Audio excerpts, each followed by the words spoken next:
Assalamualaikum warahmatullahi wabarakatuh.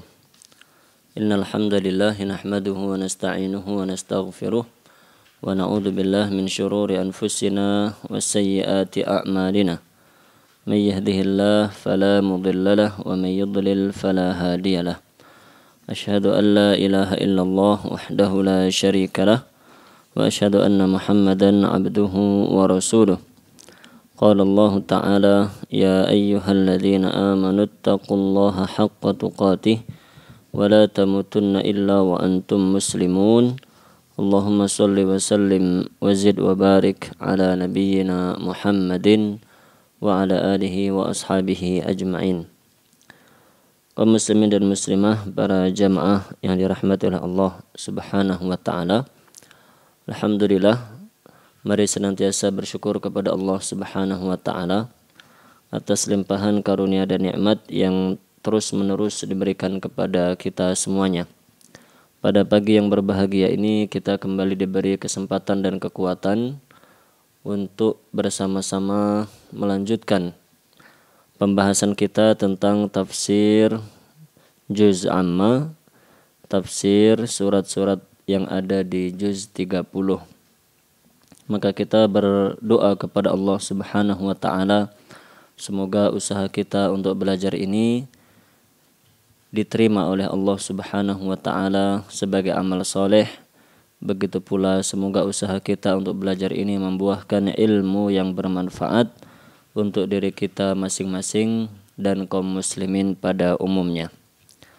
Para jamaah yang dirahmati oleh Allah, sebagaimana kita sampaikan di awal-awal kajian kita dulu, bahwa di antara maksud dan tujuan kita mempelajari tafsir juz 30 adalah agar kita semakin khusyuk dalam melaksanakan sholat kita. Karena insya Allah kita menghafal sebagian besar surat-surat pendek yang ada di juz 30, sehingga kita membacanya dalam sholat kita. Setelah membaca surat Al-Fatihah, maka dalam sholat kita membaca surat yang biasanya kita pilih dari surat-surat juz 30. Maka mengingat maksud dan tujuan tersebut, saya menasihati diri pribadi dan jamaah sekalian untuk mengulang-ulang. Kita mengulang-ulang kembali makna dan kandungan surat-surat yang ada di juz 30, khususnya yang sudah kita pelajari, agar tidak terlupakan begitu saja. Sehingga dengan kita terus mengulang-ulang, kita semakin memahami kandungan surat-surat yang ada di juz 30. Dan ketika kita membacanya dalam sholat kita, semoga dengan itu membantu kita untuk lebih khusyuk dalam sholat kita. Yang mana alhamdulillah sudah kita bahas cukup banyak surat-surat yang ada di juz 30. Dalam artian jika kita tidak mengulang-ulangnya, maka kemungkinan besar akan lupa maklumat yang sudah pernah kita lewati pada surat-surat tersebut. Maka sebagai nasihat bagi diri pribadi dan jamaah sekalian, mari terus mengulang-ulang catatan-catatan yang kita miliki terkait dengan maklumat tafsir surat-surat di juz 30, difahami kembali, diingat-ingat kembali, dihayati, agar dengan itu semakin bertambah ilmu kita, dan semoga pula dengan itu semakin bertambah iman dan takwa kita kepada Allah, bertambah baik kualitas sholat yang kita kerjakan. Dengan itu semoga kita semakin dirahmati dan dicintai oleh Allah Subhanahu wa taala. Allahumma amin. Para jamaah yang dirahmati Allah, pada pagi ini insyaallah kita akan membaca tafsir surat Al-Qadr. Tafsir surat Al-Qadr. Ayatnya hanya ada 5. Artinya ini termasuk surat yang pendek dan termasuk surat yang sudah sangat sering kita dengar penjelasannya. khususnya di bulan Ramadan. Namun tidak salah tentunya kita membaca dan mempelajarinya pada kesempatan kali ini, karena begitulah ilmu syar'i. Setiap kita membaca, setiap kita mengulang, maka kita akan mendapatkan pahala. Naam, ilmu walaupun sudah kita ketahui, naam, sudah kita kuasai, naam, sudah pernah kita pelajari minimal, naam, kemudian kita mengulang-ulangnya terus, maka dengan itu Allah Subhanahu wa taala insyaallah akan terus menambahkan dan memberikan pahala bagi kita semuanya. Naam. Dan terlebih lagi karena kita adalah manusia yang mudah lupa. Naam. Maka makna dan kandungan surat Al-Qadar meskipun sudah sering kita dengarkan khususnya di bulan Ramadan. Naam. Namun dengan berlalunya waktu, setelah beberapa bulan kita berpisah dengan bulan Ramadan, akhirnya terlupakan maklumat yang berkaitan dengan surat Al-Qadar. Maka pagi ini insyaallah kita pelajari sebagai pengingat, sebagai motivasi kita semuanya dalam beramal soleh. Nah, para jamaah yang dirahmati Allah, Allah Subhanahu wa taala berfirman pada ayat yang pertama, Inna anzalnahu fi lailatul qadar. Sesungguhnya kami menurunkannya. Nya di sini maksudnya adalah Al-Qur'an. Sesungguhnya kami menurunkan Al-Qur'an di malam Qadar.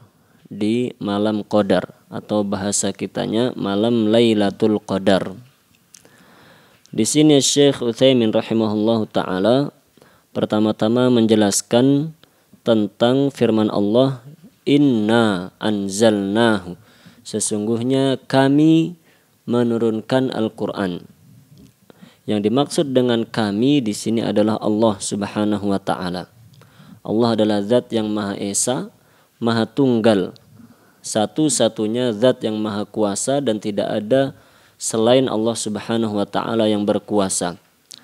Namun dalam beberapa ayat Allah menggunakan kata ganti kami, menggunakan kata kami untuk menyebut dirinya sendiri. Yang itu tujuannya adalah untuk mengagungkan, untuk menjelaskan bahwasanya Allah itu zat yang Maha Agung. Maka Allah menggunakan kata kami. Walaupun biasanya kami itu digunakan untuk orang yang jumlahnya lebih dari satu. Namun di sini tidak demikian. Allah menggunakan kata kami meskipun Allah itu zat yang Maha Satu, Maha Tunggal, Maha Esa. Naam. Dan maksud atau tujuannya adalah untuk mengagungkan. Kami di sini maksudnya adalah untuk mengagungkan, menjelaskan keagungan Allah Subhanahu wa taala. Yang mana itu Allah Subhanahu wa taala gunakan pada ayat-ayat yang lain pula. Selain ayat ini, Allah menggunakan hal yang sama pada surat Al-Hijr ayat ke-9. Allah berfirman, Inna nahnu nazzalna dzikra wa inna lahu lahafidun. Sesungguhnya kami, inna, sesungguhnya kami, maksudnya Allah. Sesungguhnya kamilah yang menurunkan Al-Quran dan sesungguhnya kami yang akan menjaganya. Itu Allah firmankan dalam surat Al-Hijr ayat 9. Naam, begitu pula Allah berfirman misalnya dalam surat Yasin, Inna nahnu nuhyil mauta wa naktubu ma qaddamu wa atharahum. Sesungguhnya kamilah yang akan menghidupkan orang-orang yang telah mati dan kamilah yang menulis segala apa yang telah mereka kerjakan dan segala apa yang mereka tinggalkan. Dan dalam ayat-ayat yang lain, masih cukup banyak ayat-ayat yang lainnya. Intinya Allah Subhanahu wa taala kadang-kadang menggunakan kata kami untuk menyebut dirinya sendiri. Dengan maksud dan tujuan adalah untuk mengagungkan. Dan memang Allah Subhanahu wa taala adalah zat yang Maha Agung. Naam. Meskipun dalam ayat yang lainnya pun Allah menggunakan kata ganti aku, bentuk tunggal, aku, untuk menjelaskan bahwasanya Allah itu zat yang maha tunggal. Seperti yang Allah firmankan dalam surat Thaha misalnya, innani anallah la ilaha illa ana fa'budni. Sesungguhnya aku adalah Allah. Sesungguhnya aku adalah Allah yang tidak ada ilah yang berhak diibadahi dengan benar kecuali aku. Fa'budni, maka sembahlah aku. Wa aqimis sholata li dzikri, dan tegakkanlah salat untuk mengingatku. Jadi demikian Allah berfirman dalam ayat-ayat Al-Quran, kadang-kadang menggunakan kata tunggal untuk menjelaskan wahdaniyah, maha tunggalnya Allah. Kadang-kadang Allah menggunakan kata kami, na'am, seperti beberapa ayat yang kita bacakan tadi. Maksudnya untuk menjelaskan 'azamah, maha agungnya Allah subhanahu wa ta'ala. Dan Allah adalah zat yang maha tunggal lagi maha agung. Naam. Kaum muslimin dan muslimah yang dirahmati oleh Allah. Kemudian Syekh Utsaimin menjelaskan apa makna Allah menurunkan Al-Quran pada malam Qadar atau malam Lailatul Qadar. Terjadi perbedaan pendapat di kalangan para ulama tentang makna ayat ini. Naam. Ada beberapa pendapat, namun Syekh Utsaimin langsung menjelaskan secara ringkas. Beliau mengatakan as-sahih, dan yang benar, anna ma'naha, makna Allah menurunkan Al-Quran pada malam Qadar adalah ibtada'na inzalahu fi lailatul qadri, yaitu kami pertama kali menurunkan Al-Quran itu pada malam Qadar, pada malam Lailatul Qadar. Wa Lailatul Qadri fi Ramadan, dan malam Lailatul Qadar itu ada pada bulan Ramadan. Naam. Jadi itu makna yang sahih. Allah menurunkan Al-Quran pada malam Lailatul Qadar, maksudnya adalah Allah pertama kali menurunkan Al-Quran itu pada malam Qadar. Ada pendapat-pendapat yang lain, namun yang lebih tepat adalah sebagaimana dikatakan oleh Syekh Utsaimin tadi, yaitu Allah pertama kali menurunkan Al-Quran itu pada malam Qadar. Nah, yang mana malam Qadar atau Lailatul Qadar itu adanya pada bulan Ramadan.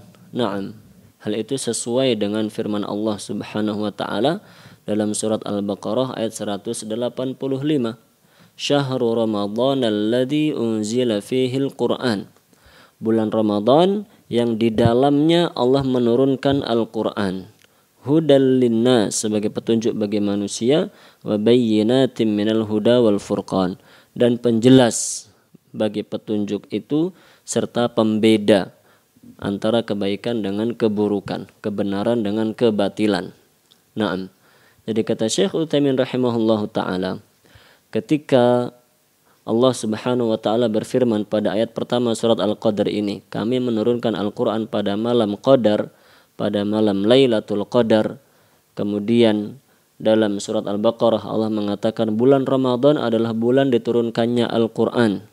Jadi kalau digabungkan antara kedua ayat itu, maknanya adalah bahwa Al-Qur'an diturunkan pada malam Lailatul Qadar. Naam. Dan malam Lailatul Qadar itu adanya pada bulan Ramadan. Naam.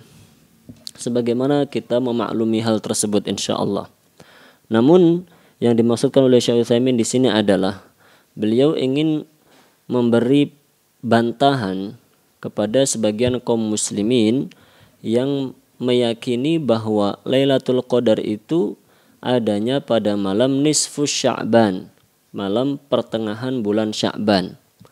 Naam, jadi bulan Sya'ban, di tengah-tengah bulan Sya'ban itu ada hadis-hadis menerangkan tentang keistimewaannya, sehingga tidak sedikit di antara kaum muslimin yang meningkatkan ibadah atau bahkan secara khusus melakukan ibadah-ibadah tertentu pada malam nisfu Sya'ban tersebut, pada malam pertengahan bulan Sya'ban. Bahkan sebagian ada yang meyakini bahwa malam pertengahan Sya'ban itulah yang namanya Lailatul Qadar. Lailatul Qadar. Maka di sini Syekh Utsaimin dengan penjelasan yang tadi kita bacakan, maksudnya ingin memberi bantahan kepada pendapat tersebut. Nah, bahwa tidak tepat jika diyakini bahwa Lailatul Qadar itu terjadi pada pertengahan bulan Sya'ban. Tidak tepat dan salah jika diyakini Lailatul Qadar terjadi pada pertengahan bulan Sya'ban. Kenapa kok tidak tepat? Berdasarkan dua ayat tadi, yaitu ayat pertama surat Al-Qadar, Allah mengatakan sesungguhnya kami menurunkan Al-Quran pada malam Lailatul Qadar. Sedangkan dalam surat Al-Baqarah ayat 185 Allah mengatakan bulan Ramadan adalah bulan diturunkannya Al-Quran. Naam, berarti makna dua ayat ini adalah bahwa Allah menurunkan Al-Quran untuk pertama kali yaitu pada malam Lailatul Qadar, dan Lailatul Qadar itu adanya pada bulan Ramadan, bukan di pertengahan bulan Sya'ban seperti yang diyakini oleh sebagian kaum muslimin. Maka keyakinan itu adalah keyakinan yang salah, tidak boleh diyakini, harus ditinggalkan. Dan terkait dengan fadilah malam nisfu Sya'ban, malam pertengahan bulan Sya'ban, telah dijelaskan oleh para ulama bahwa hadis-hadis tentang itu adalah hadis-hadis yang lemah, hadis-hadis yang tidak bisa dijadikan sebagai hujjah atau dalil. Dan insya Allah jika ada kesempatan kita akan membicarakan tentang hal itu secara khusus. Naam, wallahu a'lam bishawab. Tayyib, kembali ke pembahasan kita. Jadi dalam ayat ini Allah mengatakan kami menurunkan Al-Quran pada malam Lailatul Qadar, malam Qadar. Apakah makna Qadar? Jadi malam Lailatul Qadar, jadi malam itu kan Lailah. Nah, Lailah itu artinya malam. Lalu Al-Qadar, apa arti Al-Qadar? Sebagian ahli tafsir mengatakan Al-Qadar dalam ayat ini maksudnya adalah asy-syaraf, yaitu mulia. Jadi malam Lailatul Qadar, malam Qadar maksudnya adalah malam yang mulia. Kami menurunkan Al-Quran pada malam yang mulia. Sebagian ahli tafsir yang lain mengatakan qadar di sini maksudnya adalah takdir. Naam, qadar di sini maksudnya adalah takdir. Jadi makna ayat tersebut berdasarkan penafsiran yang kedua, sesungguhnya kami menurunkan Al-Quran pada malam ditentukannya takdir.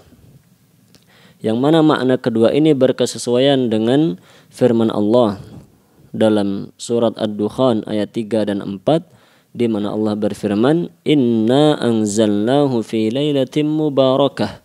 Sesungguhnya kami menurunkan Al-Quran itu pada sebuah malam yang penuh berkah. Inna kunna mundirin. Sesungguhnya kami telah memberi peringatan. Fiha yufraqu kullu amrin hakim. Fiha, pada malam itu, malam diturunkannya Al-Quran, yufraq, ditentukan, kullu amrin hakim, setiap urusan, setiap urusan. Pada malam itu, yaitu malam Al-Qadar atau Lailatul Qadar, ditentukan, dijelaskan, diperinci setiap takdir dalam satu tahun. Manakah yang benar dari dua pendapat tersebut?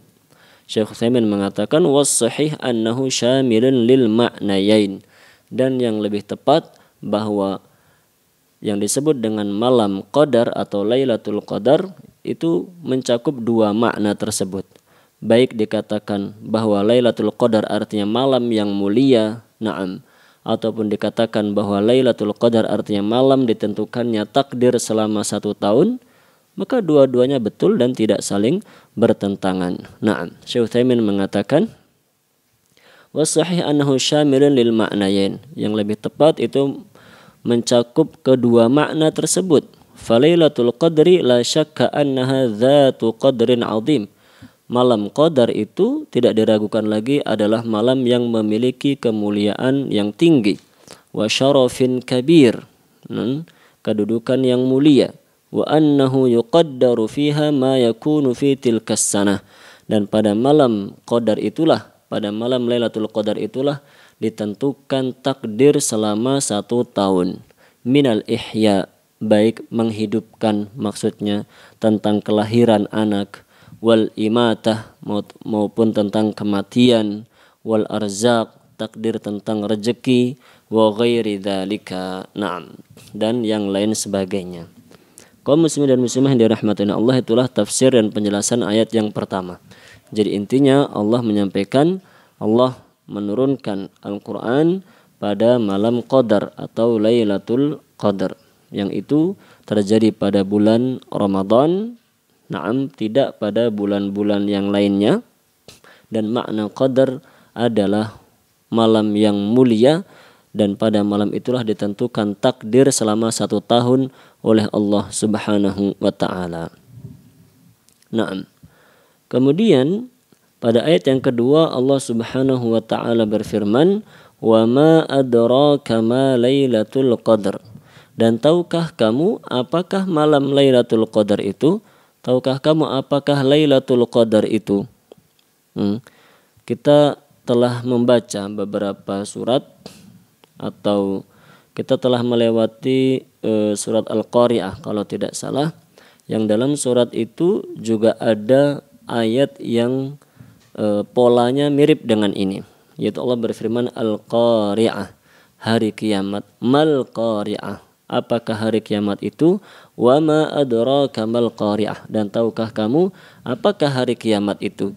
Jadi dikatakan oleh Syekh Utsaimin rahimahullah ta'ala bahwa konteks seperti ini atau ayat yang berpola seperti ini maksudnya adalah yustafadu minha at-ta'dhim wa at-tafkhim. Maksud dan maknanya adalah untuk menjelaskan tentang keagungan hal yang sedang disampaikan oleh Allah Subhanahu wa ta'ala.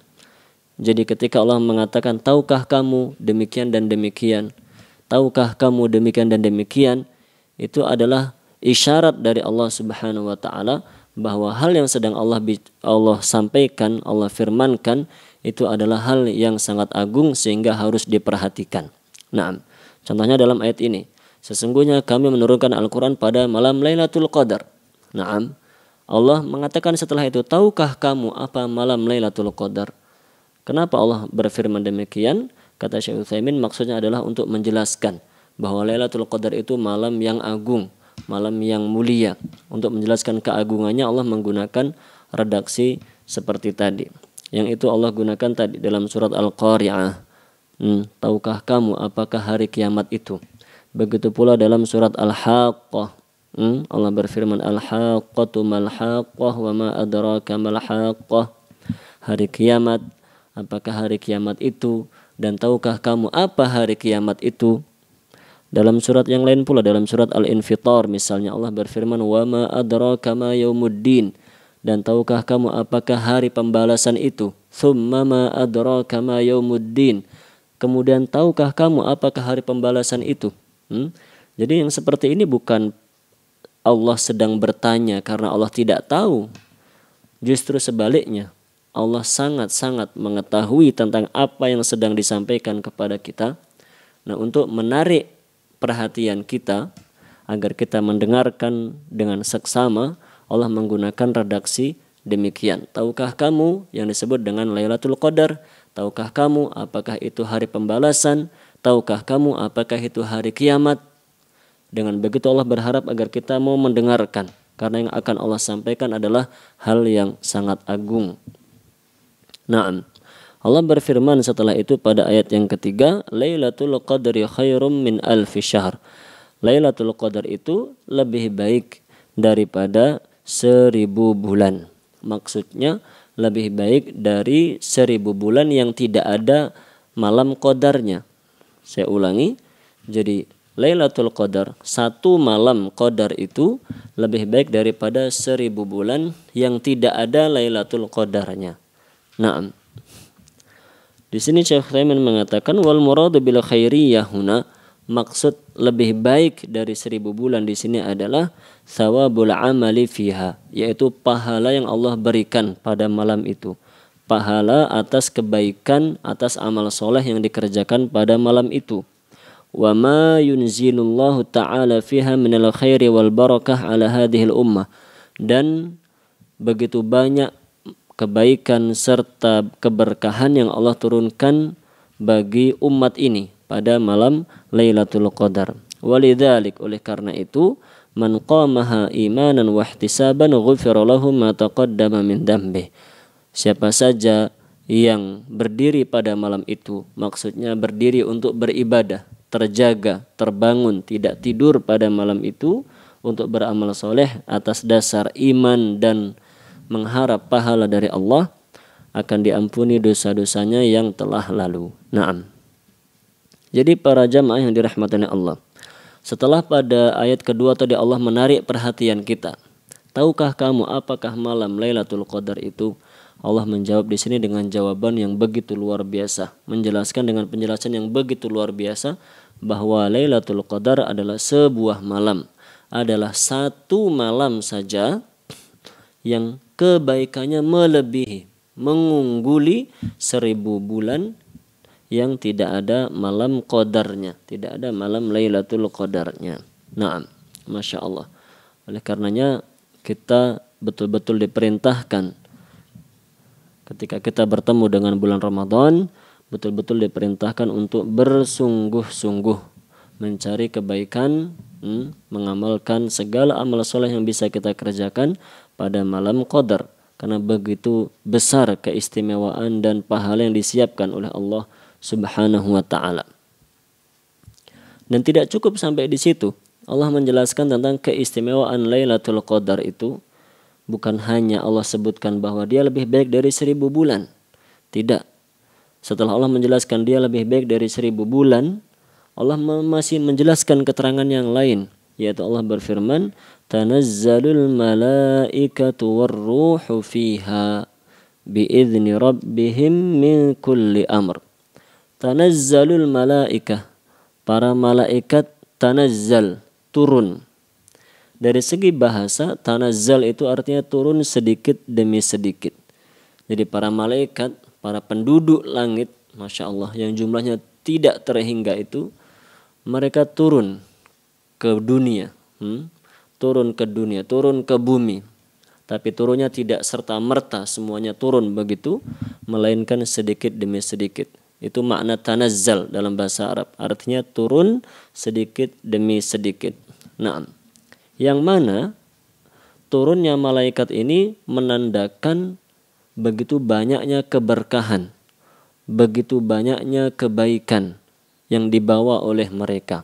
Nah, jadi mereka turun dari langit ke dunia itu bukan tanpa tujuan. Nah, bukan asal turun kemudian tidak membawa apa-apa. Tidak. Mereka turun dari langit ke dunia itu untuk membawa kebaikan-kebaikan dan keberkahan.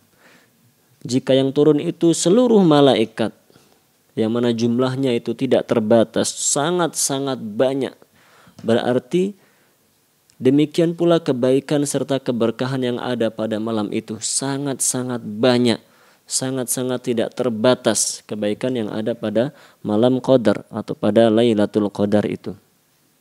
Nah, dan ketika malaikat itu turun, menunjukkan bahwa di dunia sedang banyak keberkahan, sedang banyak kebaikan yang Allah berikan.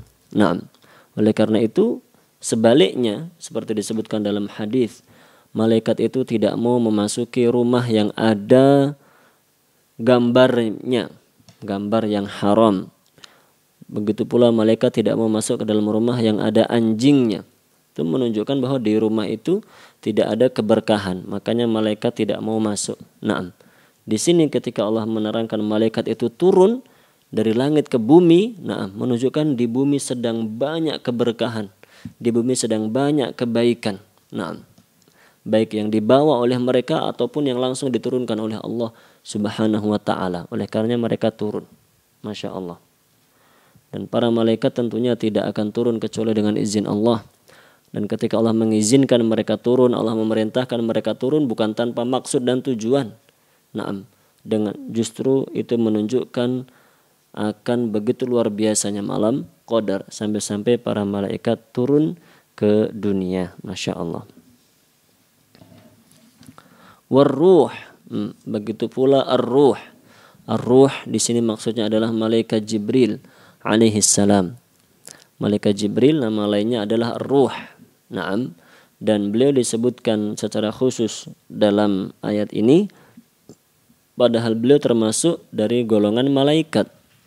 Yang ini menunjukkan akan keistimewaan malaikat Jibril, akan kemuliaan malaikat Jibril. Jadi maksudnya para jamaah yang dirahmati Allah, seandainya Allah tidak menyebutkan ruh secara khusus, tidak menyebutkan malaikat Jibril secara khusus, itu seharusnya beliau sudah tersebut dalam golongan malaikat tadi. Pada malam itu turunlah para malaikat. Nah, Jibril masuk di situ. Namun karena Jibril memiliki kedudukan yang tinggi di sisi Allah, memiliki keistimewaan yang besar di sisi Allah Subhanahu wa taala, Allah menyebutnya secara khusus.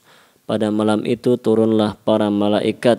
Naam, dan turun pula ruh, yaitu turun pula Jibril alaihi salam. Naam.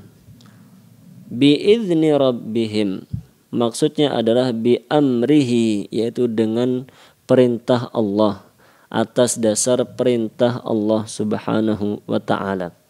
Jadi mereka turun bukan karena ingin turun sendiri, melainkan mereka turun itu dengan sebab perintah dan kehendak serta izin dari Allah Subhanahu wa taala. Min kulli amr. Min kulli amr maksudnya bi kulli amr. Min kulli amr, min di sini artinya adalah bi, yaitu bi kulli amr, yaitu bi kulli amrin mimma ya'muruhum bihi, yaitu mereka turun membawa segala perintah, segala perkara yang Allah perintahkan untuk mereka bawa turun ke bumi. Nah, wa huwa mubham la na'lam ma huwa, dan kita tidak tahu apa yang dibawa oleh malaikat pada malam itu. Di sini mubham, tidak disebutkan, tidak dijelaskan oleh Allah Subhanahu wa taala. Lakinnana naqul, tapi kita mengatakan dan kita meyakini, inna tanazzulal malaika fil ardi unwanun 'alal khairi war rahmah wal barakah. Kita tidak tahu apa yang diperintahkan oleh Allah untuk dibawa turun malaikat, namun kita meyakini, kita mengatakan bahwa turunnya malaikat ke dunia itu adalah tanda kebaikan, tanda rahmat, dan tanda keberkahan yang sangat banyak. Sehingga kita meyakini bahwa Allah pada malam itu menurunkan keberkahan, rahmat, kebaikan-kebaikannya kepada kita semuanya, khususnya bagi hamba-hamba yang bersungguh-sungguh untuk meningkatkan amal soleh pada malam Lailatul Qadar. Naam. Kemudian Allah berfirman di ayat yang terakhir, salamun hiya hatta matla'il fajr. Salamun hiya hatta matla'il fajr. Malam itu adalah salam, adalah keselamatan. Malam itu adalah keselamatan, adalah kedamaian sampai terbitnya fajar, sampai terbitnya fajar. Naam. Syekh Utsaimin mengatakan, wa wasafaha Allah Ta'ala bisalam, Allah menyebut Lailatul Qadar sebagai malam yang salam, malam yang penuh keselamatan, likathrati man yaslamu fiha minal athami wa uqubatiha, karena begitu banyak hamba-hamba Allah yang pada malam itu dibebaskan dari dosa-dosanya, diampuni dosa-dosanya, dan diselamatkan dari ancaman siksa neraka. Berdasarkan sabda Nabi sallallahu alaihi wasallam, man qama lailatul qadri imanan wa ihtisaban ghufira lahu ma taqaddama min dambi. Siapa saja yang berdiri pada malam qadar, maksudnya yang bangun pada malam qadar untuk melaksanakan ibadah atas dasar iman dan mengharap pahala dari Allah, maka akan diampuni dosa-dosanya yang telah lalu. Naam. Para jamaah yang dirahmati oleh Allah Subhanahu wa taala. Naam. Demikian kurang lebih tafsir dan penjelasan tentang surat Al-Qadar. Tentunya kita sedang tidak berada di bulan Ramadan, namun tetap kita baca penjelasan tentang surat Al-Qadar untuk kita ketahui makna dan kandungannya. Setidaknya bisa kita jadikan sebagai bahan tadabbur ketika kita sholat dan membaca surat Al-Qadar ini. Nah, dan setelah menjelaskan ayatnya satu persatu seperti itu, Syekh Utsaimin rahimahullah ta'ala kemudian membicarakan tentang Lailatul Qadar. Nah, Di antara yang beliau sampaikan tentang Lailatul Qadar ini yaitu tentang kapan terjadinya Lailatul Qadar. Beliau panjang lebar menyebutkan intinya bahwa Lailatul Qadar terjadi pada 10 malam terakhir bulan Ramadan. 10 malam terakhir bulan Ramadan dan bisa berubah-ubah. Bisa 21, bisa malam 23, bisa malam 25 dan seterusnya. Yang mana Allah Subhanahu wa taala menyembunyikan kapan terjadinya malam Lailatul Qadar ini untuk setidaknya 2 manfaat atau 2 faedah. Kata Syekh Utsaimin, al-faidatul ula, faedah yang pertama adalah bayanus shadiq fi talabiha minal mutakasil. Untuk membedakan antara orang yang bersungguh-sungguh mencari Lailatul Qadar dan orang yang bermalas-malasan, yang hanya mencari Lailatul Qadar pada malam tertentu dan hanya beribadah pada malam tertentu saja. Nah, jadi kalau malam Lailatul Qadar itu ditentukan, dipastikan misalnya malam 23 misalnya, maka orang-orang hanya akan beribadah pada malam itu saja. Sisanya mereka akan bermalas-malasan. Namun ketika Allah menyembunyikan malam Lailatul Qadar itu, kita tidak tahu apakah malam 21, 23 atau 25 dan seterusnya. Naam, itu membuat kita bersungguh-sungguh. Selama 10 hari terakhir bulan Ramadan kita bersungguh-sungguh akan bertemu dengan malam Qadar atau Lailatul Qadar. Naam. Dan faedah kedua, kasratu thawabil muslimin bi kasratil a'mal. Dengan itu pahala kaum muslimin akan semakin bertambah, akan semakin banyak karena amalan yang mereka kerjakan pun juga lebih banyak. Naam.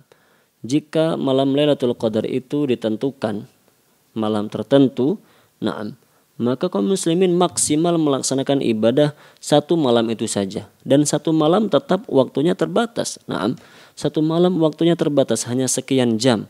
Mau semaksimal apapun ibadah kita ya terbatas dengan waktu. Naam, ketika selesai maka sudah selesai. Sebaliknya jika ketika malam Lailatul Qadar itu tidak tertentu, tidak ditentukan malam dan tanggalnya, maka kaum muslimin akan melaksanakan kebaikan setiap malam. Melaksanakan kebaikan setiap malam. Setiap malam memperbanyak amal soleh. Sehingga akan semakin bertambah banyaklah pahala dan kebaikan kaum muslimin di sisi Allah Subhanahu wa ta'ala. Namun beliau mengingatkan kaum muslimin dan muslimah yang dirahmati oleh Allah. Syekh Utsaimin mengingatkan bahwa nanti ketika kita bertemu dengan bulan Ramadan, dan biasanya tidak sedikit di kalangan kaum muslimin yang meyakini bahwa di bulan Ramadan, khususnya pada malam-malam ganjil bulan Ramadan, kita mengetahui malam itu adalah malam yang luar biasa. Namun yang benar bahwa malam-malam ganjil pada 10 hari terakhir bulan Ramadan itu perintahnya adalah kita gunakan untuk beramal soleh. Naam, beramal soleh bisa dengan membaca Al-Quran, melaksanakan sholat. Naam, bisa dengan beristighfar, berzikir kepada Allah Subhanahu wa ta'ala, bisa dengan bersedekah atau dengan amal-amal soleh yang lainnya. Dan jangan mengkhususkan malam-malam ganjil di bulan Ramadan untuk melaksanakan umrah. Jadi Syekh Utsaimin menegaskan bahwa hal itu tidak diajarkan oleh Rasulullah Shallallahu Alaihi Wasallam. Malam-malam ganjil pada bulan Ramadan, khususnya 10 hari terakhir bulan Ramadan itu kita manfaatkan untuk beramal soleh. Tapi tidak pernah diriwayatkan dari Rasulullah Shallallahu Alaihi Wasallam bahwa pada malam-malam tersebut beliau mengerjakan ibadah umrah.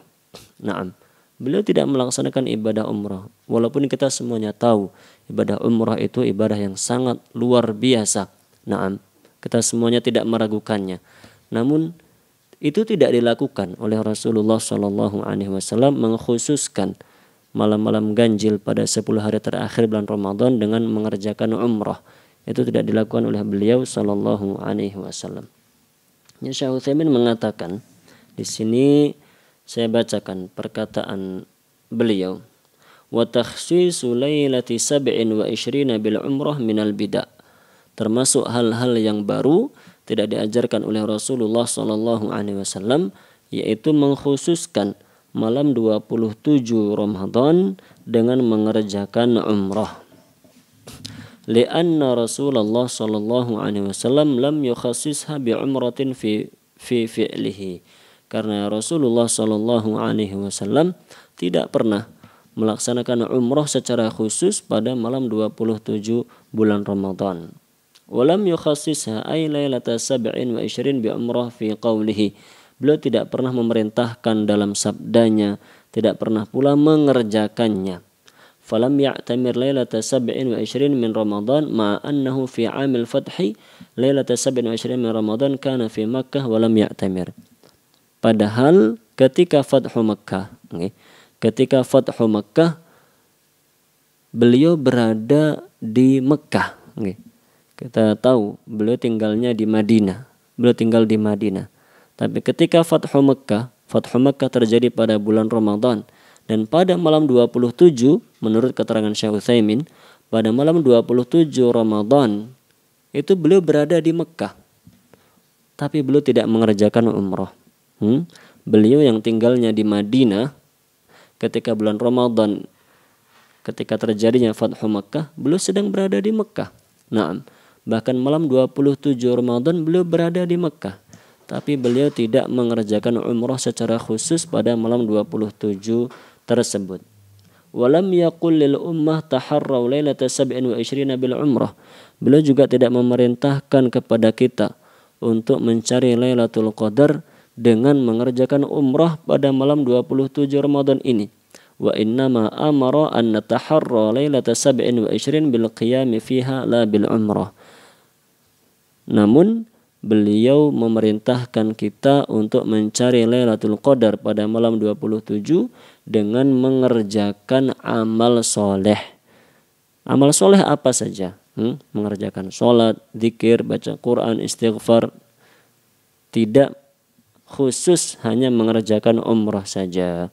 Wa bihi yatabayyan khata'u katsirin minan nas. Dengan demikian maka kita mengetahui kesalahan kebanyakan orang. Wa bihi aidan yatabayyan anna an-nasa rubbama ya'khuduna dinahum kabiran an kabirin. Begitu pula kita mengetahui dengan ini, jangan-jangan kebanyakan kaum muslimin mengambil agamanya hanya dari agama warisan, hanya katanya saja, tidak berdasarkan dalil yang sahih dari Rasulullah sallallahu alaihi wasallam. Fahdhar an ta'budallah illa ala basirah. Maka berhati-hatilah, jangan beribadah kecuali jika memiliki ilmunya, bidalilin min kitabillah atau sunnati Rasulillah sallallahu alaihi wasallam, yaitu berdasarkan dalil dari Al-Qur'an maupun sunnah Rasulullah sallallahu alaihi wasallam, atau amalil khulafa'ir rasyidin, ataupun amal dari khulafa ar-rasyidin. Kaum muslimin dan muslimah yang dirahmati Allah Subhanahu wa taala, demikian pembahasan kita tentang tafsir surat Al-Qadar. Insyaallah kita sudah sering mendengar dan mempelajarinya, namun sekali lagi kita membacakan penjelasannya pada kesempatan pagi ini sebagai pengingat bagi diri pribadi dan jamaah sekalian, dan sekaligus itu sebagai bahan untuk kita mentadaburi surat Al-Qadar, sehingga kapanpun kita melaksanakan sholat, dan membaca surat Al-Qadar, semoga kita bisa membaca surat ini dengan penuh tadabbur, dan dengan itu semoga sholat kita semakin khusyuk dan semakin tinggi pahalanya di sisi Allah Subhanahu wa taala. Allahumma amin. Demikian, semoga menjadi ilmu yang bermanfaat. Atas sangat banyak kekurangan, mohon maaf yang sebesar-besarnya. Subhanakallahumma bihamdik, asyhadu an la ilaha illa anta, astaghfiruka wa atubu ilaik. Sallallahu ala nabiyyina Muhammad wa ala alihi wa sahbihi ajma'in. Tsumma assalamu alaikum warahmatullahi wabarakatuh.